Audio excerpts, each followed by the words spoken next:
You are now live, Oh, which we is are live now. now. Okay. Well, hello everyone who's tuning in live on our YouTube channel. As you all know, I'm Brittany Mouclé. I'm very excited to be here today with Chloe Angel and Kat Sebastian to celebrate the launch of Point of Pride and to also celebrate uh this could like everything that Cat Sebastian has written lately, but right now, like the story We Could Be So Good is just like living rent free in my brain because I kind of accidentally like shotgunned both books back to back in the last 24 hours. Are you okay? Um, I feel like that could take a toll.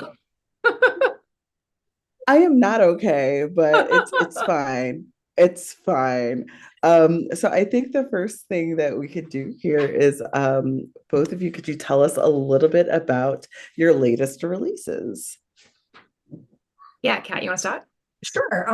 My latest release is You Should Be So Lucky, and I don't have it in my hand, but it's like on the shelf behind me.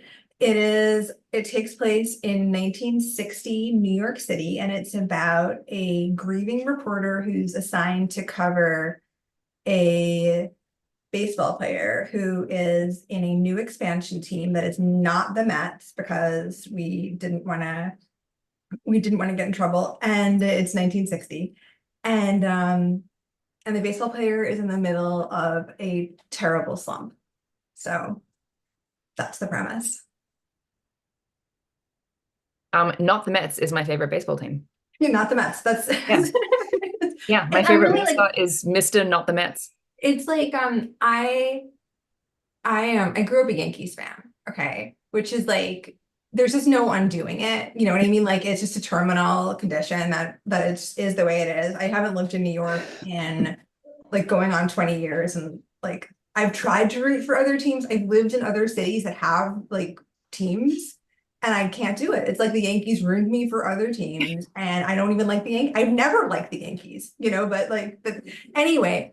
I at one point tried to like convert myself into being a Mets fan because I am really kind of obsessed with the 62 Mets because they were terrible, really, really bad. That was their first year. And I I love that, but I can't bring myself to root for them. But anyway, so I wrote a whole gay romance novel about that. I I mean, I feel mean, that's I mean, if there's ever a person who could relate, it's me because I Chicago born and bred, and common sense and self-preservation would dictate that I should be a White Sox fan. However, I'm a masochist. Yes. Well, in Chicago, it's like more of a big deal, right? Like this is a loaded issue of who you're going to root for in Chicago. It's a loaded issue, but it's also just like you go to Cubs games to drink and have fun. You Mhm. go to White Sox games when you actually want to win.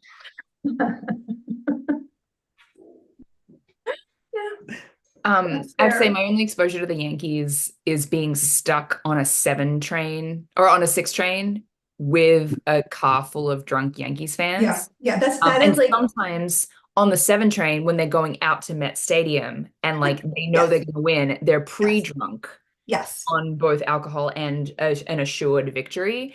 And like I have to sit in a confined space with them. That's basically my only exposure. I feel like, yeah, that's my only exposure to the Yankees or to their fans. And yeah, I would try and root for someone else too, because I didn't enjoy that. No, and I feel like that's like your classic Yankees fan experience right there, is like you Yeah. encounter them drunk en masse in public. Which not to like shamelessly pivot to my new release, but in this sense, I do feel like Australians are the Yankees fans of the world because most Interesting. people's encounters with Australians is en masse and they're drunk. Whenever someone tells me like, oh yeah, I went on vacation to Thailand and I met a bunch of Aussies and I was like, and they were loaded the whole time. Like, yeah, they were. They were drunk the whole time. That's us. I think that like the fact that like as an American, if I encounter an Australian, it's almost certainly going to be on vacation. And drunk. Okay. And I feel like I feel like that's one of those things that colors your Totally. perception a Totally. lot, you know? Yeah. Yeah. Yeah, you don't like find them in the stacks of a library, like quietly working on some, rare book collection. No, they'll do that in Australia, Yeah. where I'm Yeah, they go. not. Yeah, we go abroad to get drunk in part because alcohol is very heavily taxed by our government. Um, Oh, yeah. Oh. Um, yeah. Lots of that vice explains taxes. a lot. Okay. Yeah. Yeah, cigarettes too. Lots of vice taxes at home. Um, all right, so my new release is Point of Pride. It is the second in a series about dancers down under. Um, the heroine of this book is the mouthy, fiery hair trigger of a best friend from the first book. Her name is Carly. It's enemies to lovers, although it's really like this person who irritates me to no end. I'm now in forced proximity with to lovers, but like that, the hashtag for that is just too long. Um, she is in Australia for her best friend's wedding. He is coming home to Australia after 15 years of living and working abroad and has all kinds of complicated feelings about home. They are both forced to work together and then decide to keep working together, and hijinks and begrudging, scorching attraction ensue. It's like the trope is like quasi enemy to lovers, but it's also starchy chaos, starchy plus Yeah, chaos.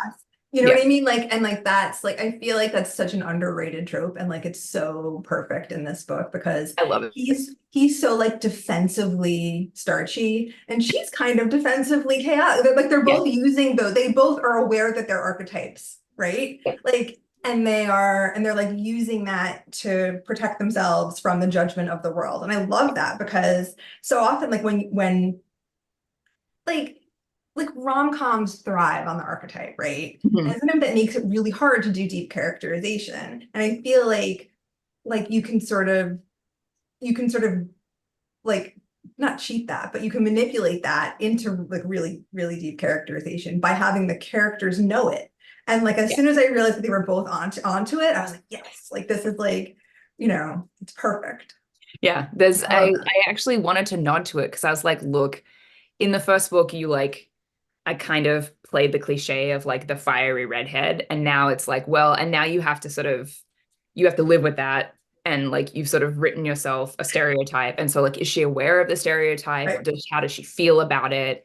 And I was eventually I was like, yeah, she knows and she hates it, but also like she can't seem to, she's trying really hard to deal with her anger issues, so she's not a walking stereotype, but like she's really struggling. So she knows that she's like a Yeah, contemporary Anna Green Gables. She just can't seem to do anything about it. she knows. And like also like all of your characters perform for a living, right? Yeah, Like they are all aware of how they're being perceived, not only on stage, but because like they're under this constant scrutiny from the people who were in charge of them at the ballet company, yeah, right? Like it's so like their work is physical, and so they're being scrutinized physically. It's not just that their work product is being scrutinized like it would yeah, be in a different workplace. Like their physical performance is yeah. like how they're like how they are channeling. I mean, I keep coming back to gender because I do think that what you're doing in these two books with gender is really, really interesting. Thanks. But like it's so Heather in your first book is like hyper aware of the fact that she's supposed to be like pretty and obedient, okay? And Yeah, that like that is, and that's been expected of her since she like realized she was good at ballet or whatever, right? And in this book, it's that Carly is aware that she's being judged and falling short, and that like her actual personality isn't what the ballet world wants, hmm, right? Like her literal personality isn't measuring up. yeah, And like the way that ties in with the fact that they're all like literally like they're all performers. I think mhm. that like obviously you knew what you were doing when you wrote it, but that added I love that layer that it adds to the fact that they are all onto it, you know? And like I think there's a line in book one about how like they're performing for so many audiences. There's a line in book one about how like people on Instagram like posted post like close-ups of Heather's feet, like dancers on Instagram, like post close-ups of her feet, and I'm like, oh my God, I would commit murder for these feet. And it's like, right, so you've got your normal ballet audience, like, oh, that's a pretty dance. And then you've got your like ballet fanatics who are like low-key foot fetishists, but like towards a like a balletic end. And then you've got, your powers that be in the ballet world who decide, who gets hired and who gets fired. Um and my hope in like the hopeful eventual third book, we're also going to bring in the lens of like the reviewers and people who like put assessments of your feet, your body, your musicality in print where it lives forever. So just like performance on performance on performance. And then, in the case of Carly, she's performing this like bombastic, confident, mouthy best friend who like, you know, takes no shit, but also she's like been heaping shit on top of on herself in her dating life for like a decade. Her negative self-talk felt so real.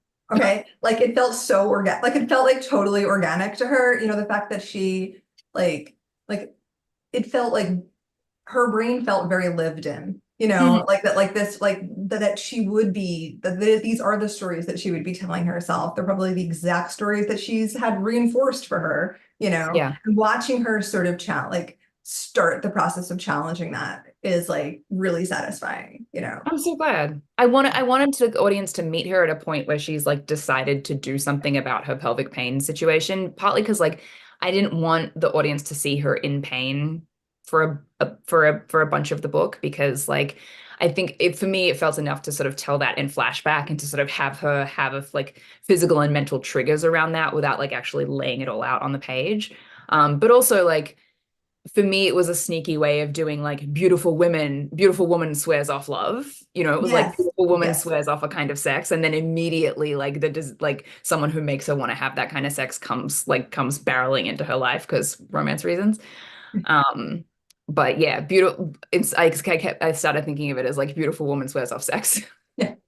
Yeah. It's and like just start like the like inciting, like, okay, for anyone who hasn't read the book, like the inciting event basically is that like a box of dildos, okay, is in her suitcase. Okay. They're like physical therapy dildos to help with the pelvic floor issue that she's having. And they wind up with like the two main characters wind up with like a suitcase switcheroo at the airport. And It's impossible. I just want to say, as someone who has taken someone else's suitcase at the airport after I wrote this meet cute, they did not take my suitcase. Like statistically, this doesn't happen, but for romance reasons, we needed it to happen. it absolutely happens in Okay. romance novels. Okay. Yeah. And also like I am like not at like Hurley levels of chaos, but I have absolutely tried to walk out of the airport with someone else's suitcase. Like it has happened. It's because like I'm like not, I'm already in a fugue state when I'm in the airport. Totally. I'm lucky to have like, clothing on my body, like once I get off an airplane, and after a 22-hour flight, like she has multiple suitcases. Like Yeah, that's you're not like, actually a full human being. And it doesn't matter how many No. signs they post that are like, many suitcases look alike. Check that it's yours. I'm not doing that. Yeah. I'm trying to get home to a shower as I'm fast as not I checking can. my suitcase. It's not happening. That's my suitcase. I I know it must be is. like, I must be the only like extra super duper paranoid person who's like memorized the scuff patterns on their luggage. I'm like, I did that when I fell off of a curb in California. If it doesn't have the oh no, I've taken a header mark on it, it ain't mine. The last time I went on a trip, there were like 4 people with these identical, like the Instagram suitcases, like they're from Away or whatever, Yeah. like identical pale pink. Okay. And like they had clearly all bought the pale pink suitcase because they were like, that's what I'm going to be able to recognize in the carousel. And it was, you can totally see how you would walk off with a different one. Absolutely. Yeah.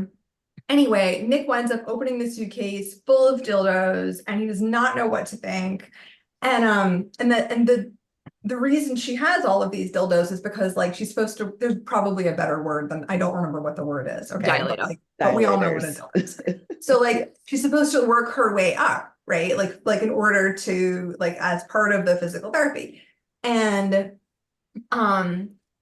like this is, so it's like mortifying for her that like this gets found out, but it's also like he isn't like, she's also furious because like he's being a dick about it. Okay. Yeah. Like, which is totally unnecessary. And so like, but we know like because of like that being the inciting event, like we know that she's committed, right? Like she's committed to Yeah. this like course of like like she wants to feel better, right? And Yeah. like that's like she's already made that decision. She's already cleared that hurdle, which is like the Yeah. hardest. Like she went to the doctor, she got the referral, she got the supplies, right? And so we don't Like, need to. sorry, she like told the guy that she was casually dating, like Yeah. we can't have this kind of sex anymore, and like put up with it when he like ghosted her. Basically, as a result of that, she was like, okay, that's the price I'm gonna pay for this. Also, like, fuck all men because they're all obviously gonna respond this way. So fuck them all. And Um, like, and she doesn't want to put herself through that again, which is yeah, like, Mhm. which is such a plausible reason to yeah, not want to date anybody, right? Like yeah, that's just, yeah, you don't want to have that conversation. You don't want to have it go that way. yeah. I mean, Yeah. I think for me, the thing with writing Carly, I was like, okay, she has anger issues and she has trust issues. And like, I want to make sure that she comes by them honestly. Like, I really want to make sure that, the way that she responds to feeling threatened, feeling sort of looked down on, feeling condescended to is like she comes by that honestly, and like that sort Mhm. of that groove in her brain has been dug over time repeatedly from multiple sources, so that when she flies off the handle, which she really does in the third act, like that is absolutely the way her brain would that is absolutely what her brain would do. Yeah. Not what like you would want to do in that situation, but like she's got years of practice with that particular response. Um, and yeah, I mean, she comes by her trust issues and her with men and her rage with men and with sort of rejection. She comes by that, very honestly and through a lot of repetition. It's like, I know it's a truism, but like the idea that anger is an accessible emotion and that it's usually Mhm. there to we're protecting ourselves Yeah, from something absolutely. else, It's right? it's a secondary Mhm. emotion, and what she's usually feeling is threatened, Yeah. scared, insecure, or like she's fallen short, like she's failed again, and she's feeling shame for failure.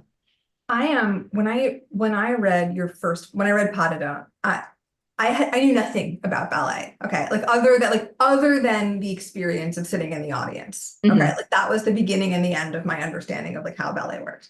So like I Googled as I went, right? Because I was totally fascinated. I didn't understand what the different, like what's a principal dancer, you know? Hmm. Like by the time I got to the end of that book, right? I didn't understand how anybody functioned like in that type of environment. Okay. Like I couldn't imagine what it would be like. Like it feels like battlefield levels of stress and Yeah. anxiety where like you're just constantly everything is precarious. Yep. Okay. Like one wrong step and maybe you're done forever. Okay. Like, either because of injury or because of your boss is not liking it. Hmm. Right.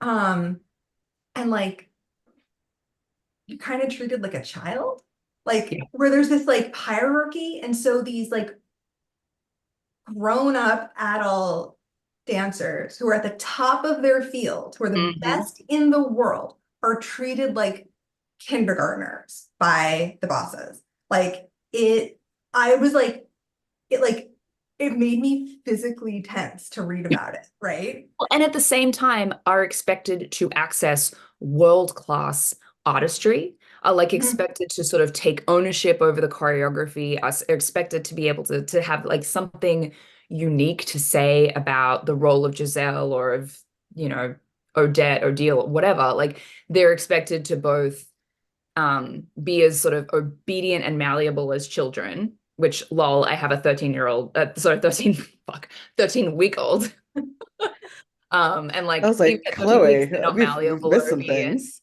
Um, they're expected to sort of be as obedient and malleable as children and sort Mhm. of access like an adult level of artistry. Um, and also bear in mind, like they have been training for this since they were children. And so as part of that training, they're expected to mature and grow up much faster than your average person. And so it's this totally disjointed experience of age, maturity, and how you're treated by the world. 100%. like the experience of like being in an industry where you peak early and like Yeah. where you have to be in training since the earliest childhood, right? And so like you already have the kind of personality where we're like most 6-year-olds, right? Like aren't gonna do it. They're not like you already have to have the kind of personality where you're gonna do what your teacher says and you're competitive with yourself and with your peers, Mm-hmm. and you're maybe hyper focused on stuff. Like maybe you're the kind of person who has like special interests and you give it your all. Like this is already a very special type of person Yeah. who we're talking about. And then like from the beginning, you're being told to behave, right? Yeah. Like, and so like that, like, I don't know how you come away from that not internalizing it. Yeah. Like, It's and and it, it's all consuming. The cliche about sort of serious ballet students is that like they didn't get to go to prom because they were rehearsing for the spring recital or whatever. But like they didn't get to go to prom, and also they didn't get to go to parties on Saturday nights, and they didn't get to do extracurriculars, like drama club or whatever. Um, and they probably didn't get to have much of a social life, with their school friends because their entire focus is shifted towards the ballet studio. Like skipping prom is the least of it. right, Their entire sort of life and often their families' lives have been completely shifted towards the dance studio. And you know and then they're sort of kicked out of that world by injury or by retirement or whatever sometime between their late 20s and late 30s, realistically late 20s early 30s, if they stay healthy long enough to sort of have a decade long career. And like they're sort of kicked out with no identity for a lot of mhm, them, no identity outside of dance, no work experience outside of dance. You get your first job at 18, but it's not waiting tables and it's not answering phones and it's not like running around after kids at a summer camp. It's dancing 7 hours a day. And you have to figure out how to function in the world as a 35-year-old, let's say, having been in the ballet world for 30 years. And yeah, the terror of that as someone who is that age, the terror of having to sort of enter the world as it's like Rumspringer. right, right. And like we see that with Nick, right? Like Nick is at the point where he's like 32 or whatever, and he's Mhm. recently retired, and he has literally no qualifications to do anything at all in the whole world, other Yeah, than the fact that he has a nice camera. Like that is yeah, literally all and he feels awful about it. Like yeah, like this is weighing on him, the idea that he doesn't know how to define success yeah. outside the ballet world. And he doesn't trust that the people who care about him will be able to define success in any other way. And that's Mhm. like actually realistic, right? Is when every single person is embedded in this same industry, and like you now are outside of it, like do you Yeah, matter anymore? yeah. You know? What my mom would call a rational response to an irrational situation. Yes. Yes. Yes. Mhm. Yes. Yeah.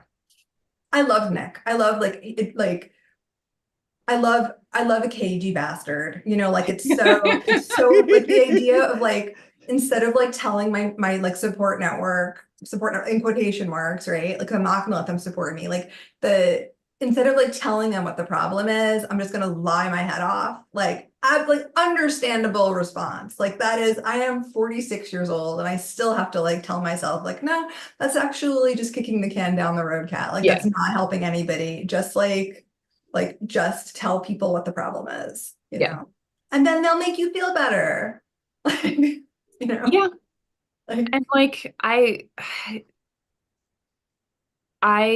so part of what I wanted to do with Carly was like we see her mostly through Heather's eye, like entirely through Heather's eyes in book one. And so we only know about her what Heather knows or thinks she knows. And I really wanted to be like, okay, what are the secrets that we keep from our friends that could like completely change the way they think about us? And so Carly has one of those, and for all that like she's chaos and he's starchy, like I wanted them to have a lot of like their deepest stuff in common. mhm, So like he's got one of those secrets as well. He's afraid of retirement. Like they're both like at this moment in their professional lives, they're both terrible at asking other people for help. Um, and they both like let their shame drive them. Um, and they both kind of resent the fact that they're attracted to each other as they Yeah. are. Like they really Yeah. resent it. I feel like when writing a romance novel, like you've got to have like if you don't have people who are resentfully attracted to one another, you have to do something else in the first act to I don't want to say ramp up the tension, but like you have to do something to make it so that it's a bad idea. Like, and it has to be a pre-existing situation, right? And in your first book, you have it, it's against company policy, right? Like they can't be together. But like the good old resentful attraction, like I can buy it. Like, of course, like you don't want to, like you're feeling a thing that you didn't ask for. Like the most relatable thing in the world is to be annoyed about that. Yeah. You know? Again, like Anne and Gilbert. Like, Yes, yes. yeah. There's a reason, it's a classic for a reason. Yeah, she's so from like the age of 11 onwards, she's so mad that she's attracted to this person. She winds up building her personality around that. You know? Yeah. Yeah, maybe don't go that far. Maybe just deal with the reality so that you don't. I mean, but she also like uses it as fuel, right? To succeed academically. Yes. Yes, just to be the best. I mean, you could also do the romance reasons and bang it out once just to get it out of your system so you can Gotta get just it out of stop your resenting this system. person. Just one time. It'll be enough. one time. It'll be fine. I want like a study done. Like, has that ever worked? Like ever in human history? Like, has anyone ever been able to get it out of their system that way? I doubt it. It Right? reminds me of the Arrested Development meme where like Tobias and Lindsay are talking about an open relationship and he's like, oh, it never works. People delude themselves into thinking that it'll work for them, but it never does. But it might work for us.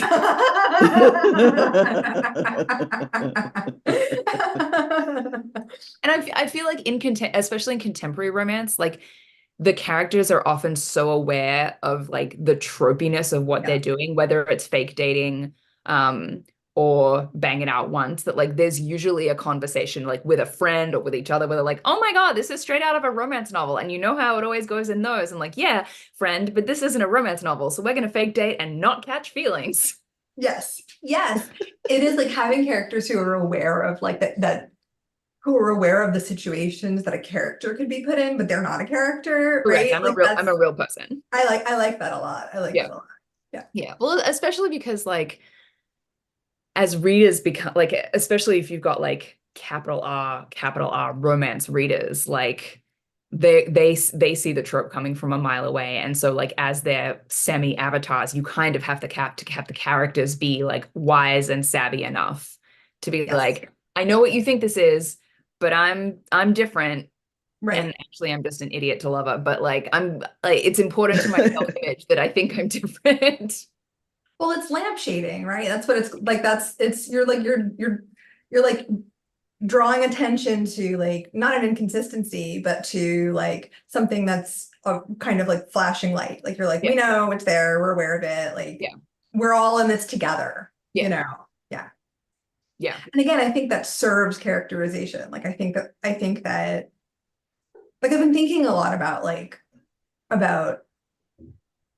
because I read a couple of books lately where I feel like the character is books that are like extremely successful and popular. So the problem is me, right? You know what I mean? Like, and the reason the problem is me is that I have read like 400 romance novels like in a row. You know what I mean? Like, and so you start to see the stitching, right? Yeah. You know, and I don't see the stitching in your books. And I think that part of the reason is because everybody is aware of like they are like you're aware of the tropes and the characters are aware that like these are things that exist and therefore you don't have the feeling of them being it's forced proximity, but it feels like it's not two dolls being like smashed together and like made to hang out, right? Like it's and I've been trying to figure out why does sometimes it feel that way and sometimes it doesn't. And I do really think it's character. I think it's character work. Like, I think that that's the thing.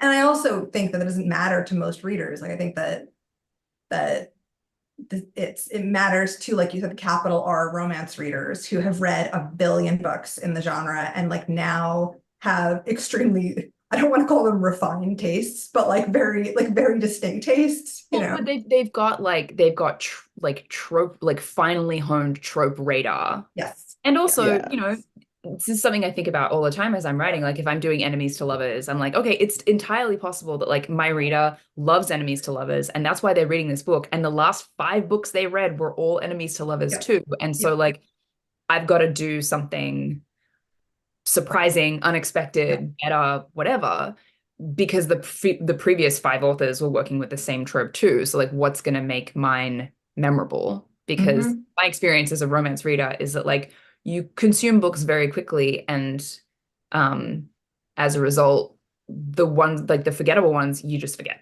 And it's like Yes. it's real it's hard to find a memorable rendition of any particular trope or any Yep. particular world. Yep. And oh my gosh, there are some like when I'm trying to remember historical, there's just like a soup of keyword titles in my head where it's like Yes. The Duke, primordial soup yeah, Yeah. of the ton. Duke, Ton, Devil, Uptown, like it's just like words. And like Yeah. I have books where I don't know the title. People will be like, "Oh, like what was that?" And I'll be like, "I think it was green." Like I think that's the green book. I think You it was know, great. like I don't remember the characters' names. I don't remember the book title, but like I guess I wrote it. I aspire to have written so many books that I forget the names of some of them. That would be great. Yeah. Yeah. And the It's sad part is like now I'm listening to I'm like, Green, yes, I know exactly what book it is. I don't know what title it is, but I know exactly which Cat Sebastian that was. it's part of it is like now I'm writing books like at the rate of one a year, basically like 1.25 a year maybe. And at the beginning it was like 3 a year. It was so Wow. many books. There were so many books. Um and a book that you spend 4 months on doesn't affect you the way a book that you spend a whole year on does. It's like I mean, obvious, like that feels obvious, right? But like, and then there are people who have written who churn books out like that consistently for 2 decades, Yeah, and like that to me is amazing that they don't accidentally write the same book twice. totally. Like that is a skill, like that is a skill set all on its own, like to be Yeah. able You to should have like a consistently. repetition reader who can be like, you just before you keep drafting this, you should know you've already written this book before. I am, and that's often how people come to romance, right? Is that they binge read the entire backlist of an author. Like that, Yep. I got here via Julia Quinn, right? Is that they happen to have a bunch of Julia Quinns like on the end cap of my library. And I just picked a random, it was a Bridgerton book, like, and I picked a random one. And I was like, that's Oh good, God. and then went back and like, to basically just like carried an armload of books to the checkout, and then did it again, like every week for a while. And I think I read every single word Julia Quinn had written up until 2011 or whatever that was, and did not discover a repetition. Like what I mean, like and that's why she is who she is, right? Is that like it's you can see like okay, like that's a turn of phrase she likes, or okay, that's a trope she likes, right? But each story like stands on its own, which is yeah. I mean, there is a reason why I now write one book a year. Right? It's Yeah. I have a one book a year type of brain. Yeah.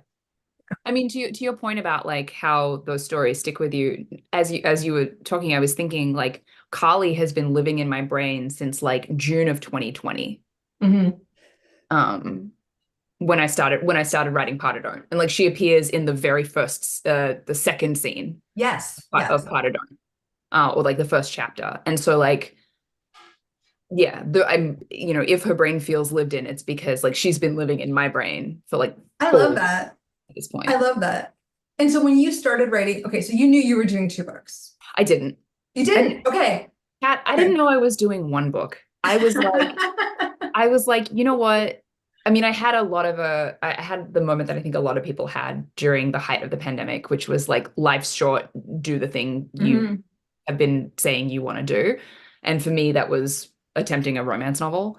Um, and as Brittany knows, it wasn't a thought experiment, but it was very much a let's see if I can actually pull this off. Kind of not in like a can I get it sold or published? It's like, can I finish it? I'd never written fiction in my life. I've been Mhm. writing nonfiction for nothing but nonfiction and reporting for 15 years. And I was like, okay, I've read enough romance and like thought, like I do have a PhD in romantic comedies, so like I have sort of thought about like how these things are. We're coming back to that. I have to ask. Okay. Okay. Oh, It we wasn't, definitely will. but like I'd never attempted to create one either on page or on screen. And uh no, I did not know I was writing two. I didn't even know I was writing one. But when I got to the end of drafting Part of Don't, like when it was clear like I could get the draft over the finish line, I was like, okay, just as a thought experiment, I really like Carly. I want to spend more time with her. She's clearly got some stuff she needs to work through before she gets her HEA, but like, what would that look like? And I was like, okay, just write like the first chapter of of a book two and see what it looks like. And it was the airport scene. It was like that's originally where it started. It was like her arriving in Sydney and getting into the trouble that she got into at the airport was different in the first version, but yeah. Um but like to be clear, at that point, book one was not sold. Like Right. book one was not sold, and it was still like very much like a proof of concept to go to my nonfiction agent and be like, "Hey, bit of a left turn. I would like to try this thing." And she was basically like, "Yeah, I mean, if you can finish it, I'll read it." Oh, So that's great. yeah. That's great. Um, okay, so you started writing fiction as like a full-grown adult with a different job. And I'm curious about this because I did the same thing. Like I had never written any fiction before in my life until my first book. And I was 35 at that point, I think. And before that, I had written like maybe 300 word, a couple of 300 word like Sherlock Holmes fanfics in like Mhm. literally the 90s. And and and like people are always like, well, you didn't write anything, and no, I didn't. Like I told myself stories in my head, and I always had jobs that involved writing, but not fiction. So are you a tell yourself a story in your head type of person, or did this come totally out of like a new, or did you dig deep into some new part of yourself? I definitely like I think gave myself permission to like use parts of my storytelling brain that hadn't been told before. I mean, that I hadn't used before. I mean, I think the thing about reading back to back to back to back romance novels, which I was doing by 2019 and 2018, 2019, 2020, is that like if you're a creative person, you do start seeing romance novel opportunities everywhere. Yes. You start Yes. seeing meet cutes everywhere, and you start like when you're watching a movie or reading a book, you start looking for the stitching. You start trying to figure out like how did they put this together? Why is this working? Um, and if you read enough of them, like again, like a trope reader, like you start to notice patterns and you're like, oh, this person is behaving badly because they have this like tragic thing that happened to them that's driving their terrible reaction in this moment 20 years later or whatever. Um, and I started thinking about like all of the research I had done for Turning Point for my nonfiction book about ballet, and thinking about like the what would the romance novel version of this book look like? Like how would I explore these themes through fiction and specifically through romance? Um, and crucially, like how would I do it in a way that is not fetishizing and that is not telling people a ballet story that they think they already know or that they've seen, 100,000 times already. Um, and which is why I don't think there is a single like proverbial camera close up of like fucked up point shoe feet in any of my books because like the reader already knows that. The reader's Yeah. already seen that. The reader doesn't need to know that point like doesn't need to be shown or told that point shoes fuck up your toes. Like we all know this. Um, but yeah, I started thinking like, okay, I did all this research in the way that like you do so much research for your historical romances. Like you read a Beverly Jenkins, you read a Sarah MacLean, like you know that they've put in a ton of research. Um, or like, holy, has either of you read an arc of the new Casey McQuiston? Yes. For Yes. which they like became a sommelier, as far as I can tell, to write this friggin' book. Like the amount of Yes. research that went into it. And I was like, okay, I've done all this research. How can I reuse it in a different way and in a different setting. And then I was like, also, Australia's borders are closed. I don't know when I'm going to get to go home next. How can I go home in my head? Oh, So like that's one of my questions is like you're writing about a place that that you're from, a Mhm. place that used to be home, Yeah. right? And Sydney comes across so vividly. Okay. Like it's all like it almost made me sad. Okay. To think of you like not there. Do you know what I mean? Like, because like Yeah. it's so vividly like neighborhoods. Okay. Like there's at the beginning of the book, you have Heather going, and that's the school Marcus went to. And like, that's just up the hill. And like, and you have this sense of like, everyone is aware that like, this all the entire place has gentrified. Yeah. Um, that things are changing rapidly. What was the experience like of writing about a place that used to be home? It's funny. It was like emotionally challenging for book one, and so I just used that for book two. I was Yeah, like, oh, because in writing about home in book one, I'm having all kinds of feelings about the fact that I haven't lived there in 19 years at this point, yeah, and like every time I go home, it's different. yeah, Um, and like every time I go home, some shop that I remember is not there, or um, some house that I remember as a landmark has been knocked down and turned into some god awful concrete edifice, whatever. And I was like, well, like I can just give Nick those feelings. I can yeah, just have Nick also have left home at 17 to yeah. go pursue his dreams, and then to have really complicated feelings about home. And but the first time it was like, if the first time it felt like a really great challenge to be like, how do I sort of render it sort of vividly and enticingly enough that Americans who have never been there will like think it's heaven on earth. But also, how do I write it realistically enough that Australians who read it don't feel like I've turned their city into Disneyland? That they recognize that I am like, you know, that they don't think that my 2 decades away have given me rose-colored glasses about how hard it can be to live in Sydney, because, Right. the beaches are beautiful, the coffee is fantastic, but like cost of living is insane. The real estate market is a nightmare. And it was important to me that like any Australian who picked up this book could recognize Sydney as it truly is, um, Hmm. which is beautiful and hard. Yeah. I I like, I mean, this is like, okay, so I'm writing about like a fictional and also historic version of New York, right? Mhm. And like it I find myself like I feel very weird when I'm writing about a neighborhood that I used to live in. Like I feel like Mm. uncomfortable in a way that I can't even really like put words to it because it's not homesickness. Okay. Like that, Yeah. because that place isn't there anymore. You know what I mean? Like it's just like a feeling of they made my city fake. They made it into, you know what I mean? They made my city into Yeah. like this colorful model of itself, Yeah. and like it's like not a great feeling, but there is like a lot of potential for writing, Yeah. So It there is sounds like that. it's like nostalgia and a bit of Yeah. betrayal. Yeah. And I Hiria, love what you did with to Nick. I thought that borrow was from like, Lisa Kleypas. hmm?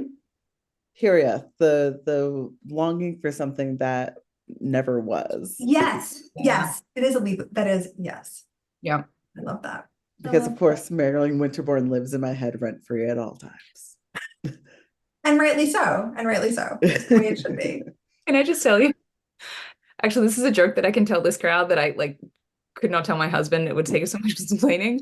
Um, I the other day, like I had my infant like down in the docker tot, like just trying to like keep him contained while I was like, I don't know, brushing my hair or brushing my teeth or something. And like, oh no, I was trying to do like a core workout, just like trying to like fix my insides. And I had to keep stopping to like comfort him. And I like, had this vision of like baby Reese Winterbourne being like, how long do you think I'll let you have to yourself? Not 5 fucking minutes. How much spare time do you think I'm gonna give you? Not 5 fucking minutes. Yeah, yeah. That sounds pretty on Accurate. brand for like a 3-month-old. Yeah. Yeah. Yep. And Yep. I'm just like sitting there chuckling to myself and being like, there are like 3 people in my contacts I can send this joke to that they'll get. Yeah. Uh, People with excellent taste. Yeah. Yes. And small children. Excellent Yes, taste in small exactly. children. Yeah. That Venn diagram overlap. So let's talk about so you wrote your dissertation on sex and power in Hollywood rom-coms, right? Okay. So like, how does that, there's no way that doesn't inform your writing. Okay. So like how? Like is it conscious? Is it subconscious? It's probably both. I mean, I'm definitely, I mean, I think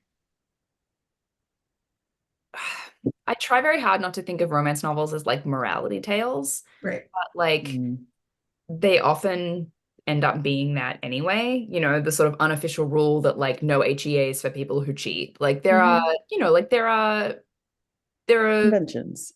there are conventions and like those follow like kind of moral lines a little bit. Um, and so I do try and think about how, like, if I were writing a dissertation about this book that I'm writing, or like if someone were analyzing this book, what message would they take away from it about gender, about power, about, you know, like the way that I'm phrasing this, like, is it, you know, demonizing a particular way of thinking or a particular way of being? Like I do sort of self-impose that dissertation lens Yeah. sometimes. And I mean, that was especially true when I was writing about Carly's pelvic floor stuff. I was like, okay, what are the messages that a reader might reasonably take away from this about like a hierarchy of sex acts, or about, what desire like looks like and feels like, and what consent looks like and feels like. So yeah, it's definitely a lens that I like put over my own work as I'm editing. Um, but the whole time I was writing this dissertation, I would tell people, they're like, "Oh, that's amazing! Like, do you want to write a rom-com someday?" And I'd be like, "No, that's ridiculous. I've never written fiction. I'll never write fiction." And lo and behold, like 6 years later, I was like, "I think I want to write fiction." I think that like the idea that like there's morality baked into romance novels. I think there's something there, right? I think that, like you said, like if someone's going to, I mean, I say all the time that like one of the reasons why like inclusivity in romance novels matters is because we're here like doling out happy endings. And so if we Yeah. say some groups of people are like worthy of happy endings and some aren't, like that's incredibly loaded. That is a morality. You know what I mean? Yep. That's you know. And so when we're talking about like you said, the hierarchy of sex acts, you're dealing with like a character who is um I don't know if I'd say disabled, but certainly dealing with like a serious health problem, right? And so what kind of happy ending can they expect, right? Yeah. Like, and so I think I feel like romance novels have to engage with that maybe a little more than other fiction does, you I know. think I think I think that's true. Um, Mhm. and also the idea that, like, if we're going to be inclusive, if everyone's going to get a happy ending, we have to reckon with the fact that not everyone's happy ending is going to look the same. And like, Mhm. this is so true of your books. Like, Nick and Mhm. Carly's happy ending is like impossible for your gay characters in New York and Mhm. C2. Like, that's just not, like, it's, you would have to do a Bridgerton style Right, warping of history in order right, to make that work, and that's not something that you're interested in. right. Um, and yeah, so like, what does a happy ending look like for a character who like is on this sort of healing path, um, with this chronic pain condition, and all of the emotional stuff that goes with it. And I think it was pretty early into the writing that I decided we are not going to see her like healed enough to have PIV sex with Hmm. Nick. I'm not doing that. I'm Yeah, not doing that in part because, like, to me it would betray the premise of the rest of the book, which yeah. is that, like, you can have a very hot, very fulfilling, very intimate sex life without a penis ever going in a Yeah. vagina, which, by the I, way, only a radical thought for straight couples. Like, yeah, yeah. queer It's couples and queer yeah, romances have known this forever. Yeah. But like for me, the point was like there is very clearly a hierarchy of heterosexual sex acts, and I'd like to mix that up a little bit. I would like to question that hierarchy and, question people's emotional investment in that hierarchy. So it was really important to me that like Nick doesn't just like have a magic penis that fixes all of her problems. You Right. know, you just haven't met the right penis. Um, and like actually, no, you haven't met the right physical therapist. Yeah. I was so glad. Like I was like, I knew based on what you had said that there wasn't, that there wasn't going to be like any penis and vagina sex in this book. And yet, like, but at the end, I was like, phew. Like she pulled it off, I wanted like the promise of it because it's important to Carly. Like as much Yeah. as she has like broken down the hierarchy and like had, a year plus of like really great sex with Nick that is not that, like it is still important to her. We met her at the beginning when she had the goal of making it happen. And Yeah. like I wanted that goal to be within reach for her by the end of the book, but I didn't feel it was necessary to put it on the page. In part because I knew that there were going to be readers for whom that is not ever going to be possible. Yeah. And like that HEA, like that, this book is for lots of people, but that HEA specifically is for them. Yeah. And there are plenty of people who aren't having that type of sex for plenty of different reasons, Right. right? And that's inclusive on multiple different levels, right? It's no, I love that aspect of it. I liked the fact that you had the doctor at the end do the medical note. I like that a lot. Like that was great.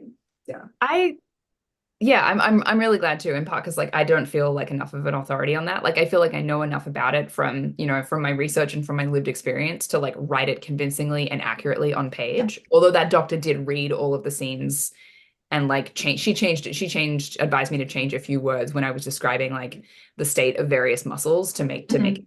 accurate. Um, but like I do think it's one thing to read fiction about something and another thing to be like to have someone sort of come at the end and be like, this is all real and true. Yeah. Like it's real and true in the world outside this book, and that has implications for you, and you should Mhm. here are some things that you can do. Yeah. Yeah. No, I thought that was great. That was like, yeah, that was pitch perfect. She wrote this line. She said like, while Nick is fictional, he's not a fantasy. Yeah. Yeah. And I was like, yeah, like Nick doesn't exist, but like men like him do, and you deserve nothing less. Yeah. This is like such a good segue for me to ask you about gender, okay? Because because this is like my big pitch when I'm talking about this series, but I think that it's rare in straight romance, and it's like embarrassingly rare in queer romance to have a book that's sort of like where pushing back against gender norms or questioning gender norms or just being aware of gender norms is sort of baked into the character's worldview. Okay. And I don't know how much of that is like just you thinking of the character, like you doing character design, or how much of it is just like you writing the book that you want to see in the world or what. But like I as a reader, I kind of assumed it had to do with the fact that these are characters who grew up in this really gendered environment and therefore have a relationship. Oh my God, I'm sorry. That is my dog losing his whole entire mind. Um, anyway, I'm gonna mute myself while you talk about gender. Sure. Um, yeah, I mean, I think part of it is a function of I started writing Pot of Don't immediately after drafting a book that is like deeply, deeply about gender norms in ballet. And so, even and frankly, even if I had not written just that book, like I see gender everywhere. I think about it all the time. But also like ballet itself is just so intensely gendered, on stage, off stage, in the, in the way that everyone relates to each other. And because of Turning Point, I had spent a lot of time thinking about how both men and women, within ballet sort of chafe against these very rigid gender norms. And also about how, like, in the case of men and boys, simply by doing ballet, they are violating gender norms, and often experience very serious social consequences for that. And so, I guess, like, yeah, it's the it's like it's just oxygen. It's just like it's in the water, and it's hard for me. I mean, I think I said at a different event the other day, like, I don't think you can write about ballet without writing about pain. And I think that's true. Mhm. But I also don't think you can write about ballet without writing about gender. Like how, like a no gender awareness lens on ballet would just be, I don't even know what that would look like, because it's I just don't it's everywhere all the time. Um, I don't think that it exists. well, I mean, I'm sure people try and do Well, it. in its current iterate, like Yeah, in as it has been, like we're yeah, working towards an iteration where it is not so deeply and intricately gendered. But totally. like it to what you've been saying, like not only is it, considered a highly feminized form of artistry, but it's a highly feminized form of artistry that has been dominated by men Yeah, in the positions of power. yeah, So it is a pantomime of femininity. It is the Pygmalion-esque yeah, form of femininity. You've got Valentine being a dick all over it. Like it's it's not by women for women. It's yeah. this thing that has been created by men that Yeah. is exquisitely feminized. Yeah. There's the famous quote from Balanchine is ballet is woman. And then this is actually it's the epigraph at the start of my friend Ellen's ballet memoir. It's Balanchine saying ballet is woman, and then a woman choreographer saying, well, it's woman as like invented by a man. Which, Brittany, is exactly what you're saying. Um like, this is a weird thing to think, but I, especially for the women in these books, I am sometimes asking myself, like, how aware are they of ballet's problems? Like, and the shortcut, the sort of the heuristic for that for me has become, like, have they read Turning Point? Have they read this other book that I wrote? Because, like, how much of this are they aware of? How wrong do they think it is? Like, how much have they questioned the water that they grew up swimming? Like, they're all fish, and this is the water. And how much of it have they questioned? How do they, if they're aware of it, how do they resist it? How do they give into it? Um, and, like, in the manuscript for the next book, there is a character who has, like, read Turning Point and made it her personality. She's like, she has read this book and, never shuts up about how messed up ballet is.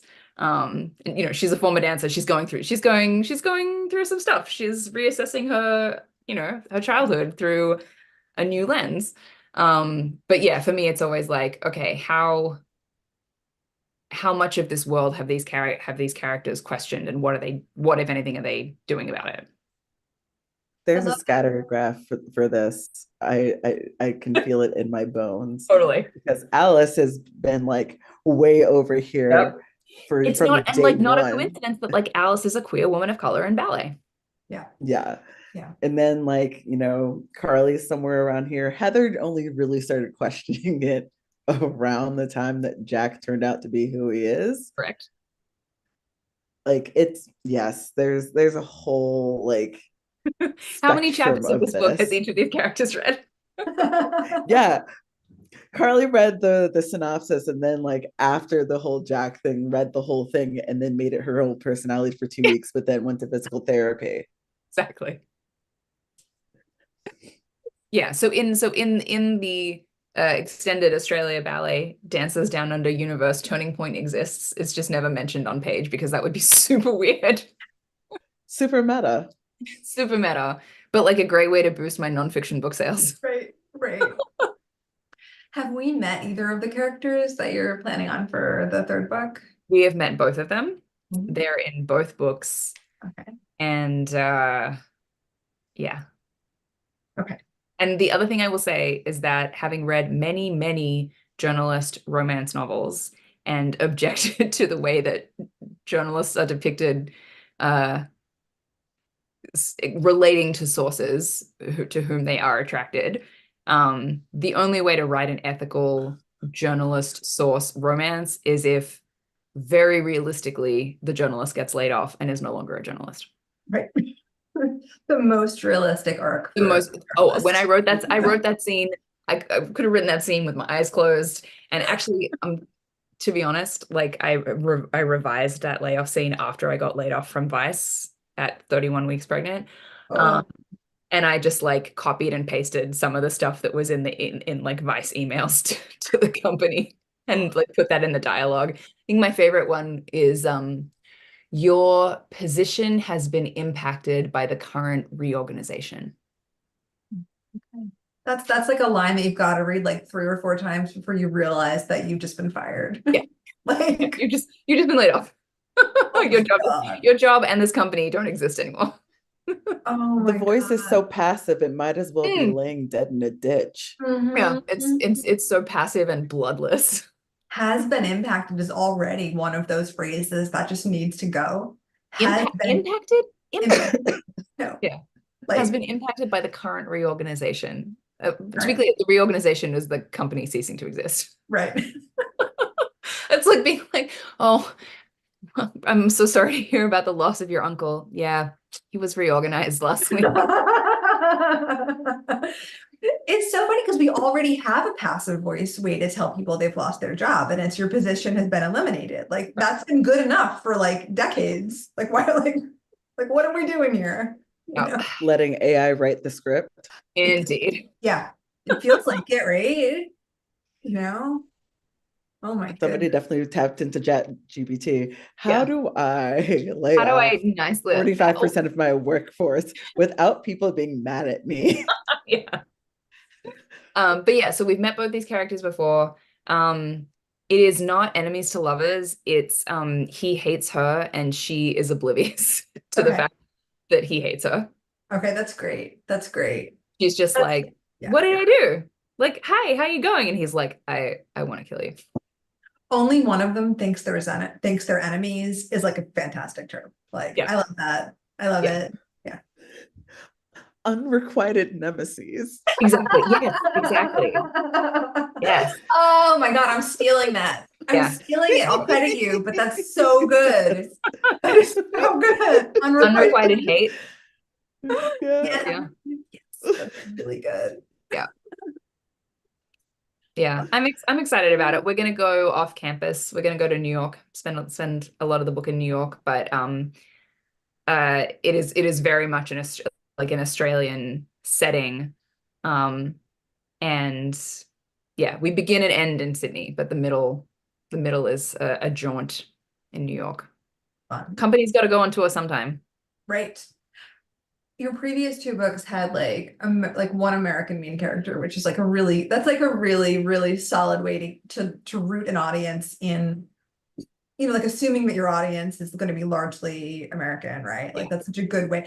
I keep hearing stories about Australian and New Zealand authors being pressured to set their stories in America, which is Oh, yes, that I doesn't will surprise tell me. you offline about what I've heard. But like, I mean, This that doesn't tracks surprise with me some at all. things I've been reading. yeah, yes, yes. Okay, so we may have the same sources. But I didn't think that obviously you had not been pressured, but I thought that like having an American main character is a great way to like if there's this like mysterious resistance to stories that are not set in the US, like importing an American character takes Yeah. care of that.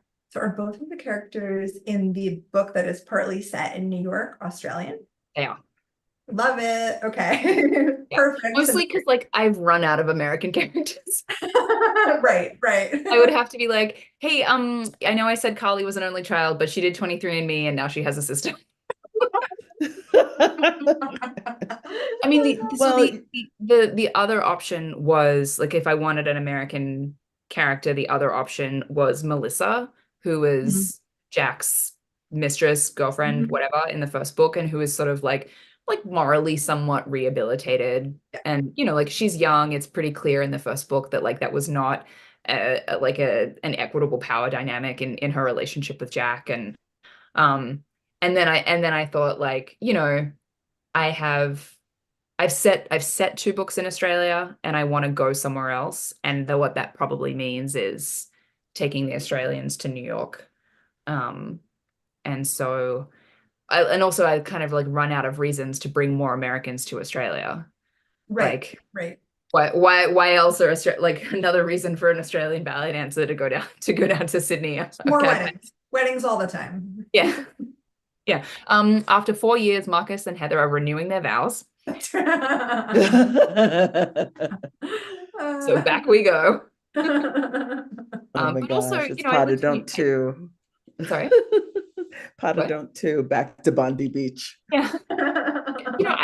I lived in New York for a decade, and so that feels like a version of home as well. And I wanted to write about that too. Well, that's great. I Yeah. will really look forward to that. Oh my goodness. We blazed through this hour, and as a moderator, I have to say that I've had to do almost no work, which is delightful. Um, and I have been like trying to mastermind to get the two of you in the same room for about, what is it, 3 years now? Well, we Like I've did it. been, You did it. I know, I'm so proud.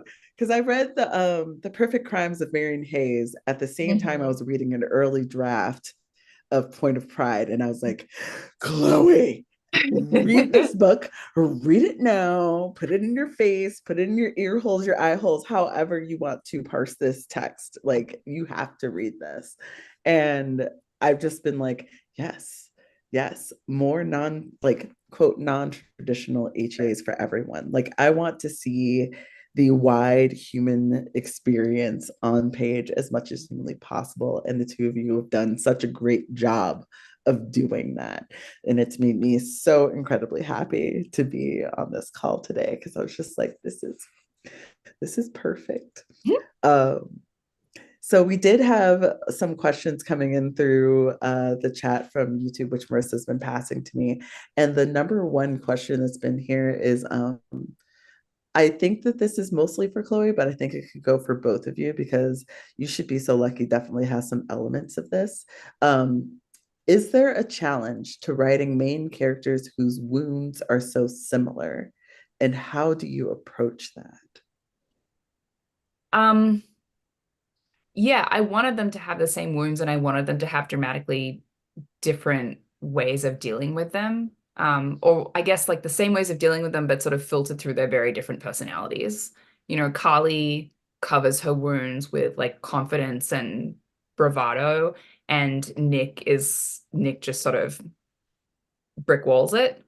Um, and um, I mean, especially when you're doing enemies to lovers, it's really important that like to me, it's really important that they recognize themselves in in the other person.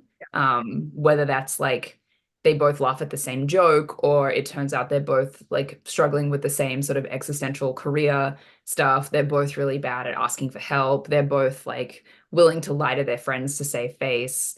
Um, there's always that turn moment in an enemies to lovers where they realize they have something in common. Yeah. Um, Mm, but I wanted it to be more than like, oh, we both like this food. I wanted it to be like a deep, deep recognition of how similar they are.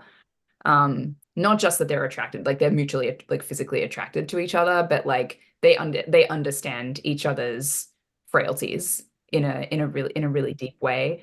Um, which to me it made it easier to write the sort of the sniping and the surface level antagonism. Um, in part because I think eventually as an author and as a reader, you recognize like what they don't like in themselves, they see in the other and also dislike it there. mm, So yeah, it's hard. I mean, you don't want to like you have to figure out a way to make the two characters different when they have the same wound. But the similarity of the wounds, I think, is what makes them compatible. Yeah, like that process of them figuring of like you might know that they have the same moon, but they don't know it.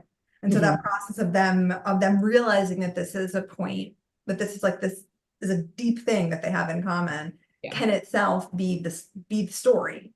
Yeah. And You know? trusting each other with their wounds. Yeah. Although the like, you know, the Onion meme, heartbreaking, worst person you know just made a good point. Yes. Oh. For me, it was heartbreaking, worst person you know just made a good joke. I feel like that's that scene where like Nick makes a joke and Carly laughs and she's like, God, I really don't want to have laughed at that joke. Because like our senses of humor reveal so much about us. And discovering that like you have the same sense of humor of someone you have like decided you're like very determined to dislike it's so devastating. It is like we all have like we all have like our nemesis that we like one-sided nemesis, the unrequited nemesis, right? Like, you know, like where someone like you'll see like a post on social media that is like absolutely correct and it's written by your least favorite person, and now you have to live with that. You have to live with the fact that you and this person like really see eye to eye on this. Awful experience. Yeah. And then the question is like, do you change your mind about thinking climate change is real, or do you accept? I'm kidding. You just say a broken clock is right twice a day and move on with your life. Yeah, Brittany's Spoken right. by somebody who has multiple online unrequited nemesis. Next time I run into this, I'll go to you for advice. It's mostly people who are chronically online and have a ratio of opinions to books that they've written. Oh, okay. Yeah. There's something about a space in which, you know, I live in book Twitter, unfortunately, and book threads and all of the other book insert media platform here spaces. And there are just, you know, sometimes I wonder if giving the internet to everyone was a great idea. Most of the time it's more like maybe we should all go outside more often, touching grass, smelling roses, hugging trees. Some people just need to grab the nearest beach and just give a good squeeze. So that's where most of my unrequited nemesis come in. That and people who have like definitively wrong stances on Bridgerton. Oh yeah, that's easy. That's easy to find these days, you know. Yeah, that's like half the internet. Yeah. I know, exactly. So like I'm a one-woman war, baby. Like I am just like someone on the internet is wrong about Francesca and Michaela, and I have to say words about this because I read all the books as they were coming out, and here we are now. You have a master's degree in I mean, I have a master's degree in grievance keeping, so that's really what it is, you know. That's kind of what happens when you decide to write your master's thesis on Jack Kerouac. You kind of absorb the petty. Oh. Do we have any other questions? As of now, I think that was the biggest question we had. I think we like answered all of the craft questions kind of as we went along. Which is delightful.